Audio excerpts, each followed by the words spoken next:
Pravite, da so vam neke komentarje zbrisali. Lejte, jaz vam lahko garantiram, da vam ga jaz nisem zbrisal, ne. Je pa tako, vidim, da veliko komentirate na ta video, pa tudi kdaj kje druge, kar jaz zelo cenim, ne, imam rad komentarje, ampak veste, če vi verjamete v to, kar pišete, ne, pa stojite za tem, potem vam jaz predlagam, da se prijavite pod imenom in priimkom na YouTubu in daste svojo slikco gor, ker tako bo zadeva bolj mirodajna in vam bojo ljudje bolj verjeli, da tisto pišete, da je tisto mogoče res, kar vi pišete, ne.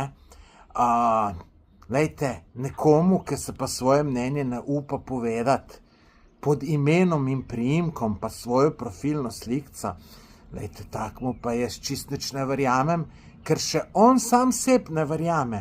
Ker vi, če bi sami sebi verjeli, če bi trdno stali za to, ne vidim nobenega razloga, da ne bi to napisali z imenom in priimkom. Če se motim, mi povejte, da se motim, pa zakaj se motim, ne.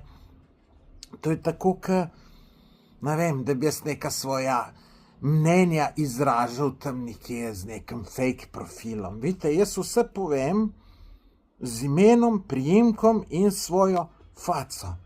In zato mi večinoma ljudi verjame. Oziroma eni se, ki ne strinjajo z mano, ampak dobivam pa ves čas komentarje, da sem jim všeč zato, ker sem tak, kot sem, da ni nekega fejka, da ni neke, ne vem, da hočem biti vsem všečen na račun tega, da bom ljudem všeč pa tako naprej.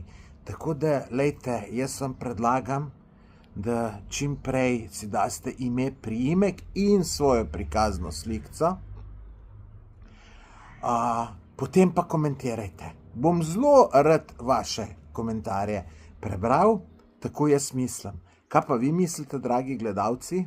Dajte to napisati v komentar, stisnite en všeček, pa če še niste naročeni na moj YouTube kanal, se naročite, se veste, pri meni zveste vse brez dlake na jeziku, tako, kot jaz mislim, ne bom rekel, da imam zmeraj prav, ampak zmeraj pa povem tako, kot mislim. Nikoli ne povem drugače, kakor mislim. Nič, mejte se. Adijo.